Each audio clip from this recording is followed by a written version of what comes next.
ایک سوال یہ بھی پیدا ہوتا ہے کہ جب آپ حرم شریف میں داخل ہوتے ہیں تو یہ طواف اللہ پاک کیوں کرواتے ہیں؟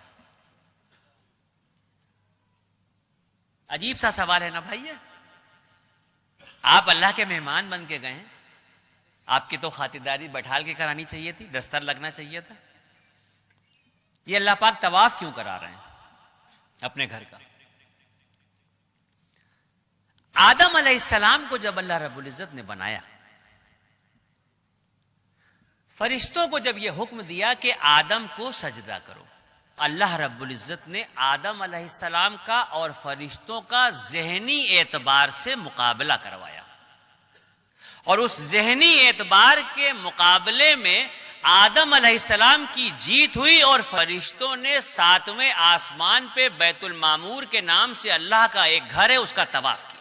جب اس کا طواف کیا تو اللہ رب العزت کو یہ ادا بہت پسند آئی، اور اسی وقت جبرائیل علیہ السلام کو یہ حکم دیا گیا کہ آدم کو لے کے زمین پہ جاؤ اور بیت المعمور کے ٹھیک نیچے روئے زمین پر میرے ایک گھر کی تعمیر کرو، تاکہ میرے بندے اگر مجھ سے اپنے عشق کا اظہار کرنا چاہیں یا اپنی کسی غلطی کا کفارہ دینا چاہیں تو میرے گھر کا طواف کریں. اگر مجھ سے اپنے عشق کا اظہار کرنا چاہیں یا اپنی کسی غلطی کا کفارہ دینا چاہیں تو میرے اس گھر کا طواف کریں.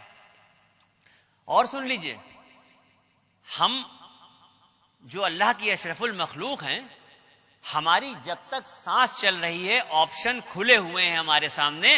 ہم زندگی میں جتنی بار چاہیں مکہ شریف جائیں، جتنی بار چاہیں حرم شریف جائیں، اور جتنا چاہیں اتنا طواف کریں.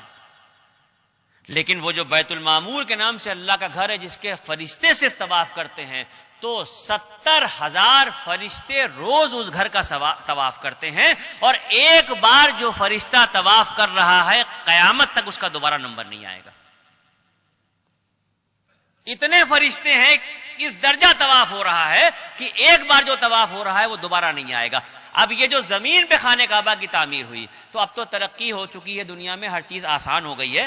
آپ گوگل پہ دیکھ سکتے ہیں، نقشہ اٹھا کے دیکھ سکتے ہیں، موبائل پہ دیکھ سکتے ہیں، کسی بھی طرح سے اگر آپ دیکھنا چاہیں آپ گوگل کے نقشے پہ جا کے دنیا کا نقشہ ڈالیے، اور دنیا کے نقشے پہ جب آپ دیکھیں گے تو پوری دنیا آپ کو گول دکھائی دے گی. یہ تو نقشے کے دیکھے بغیر بھی سب کو پتا ہے کہ دنیا گول ہے.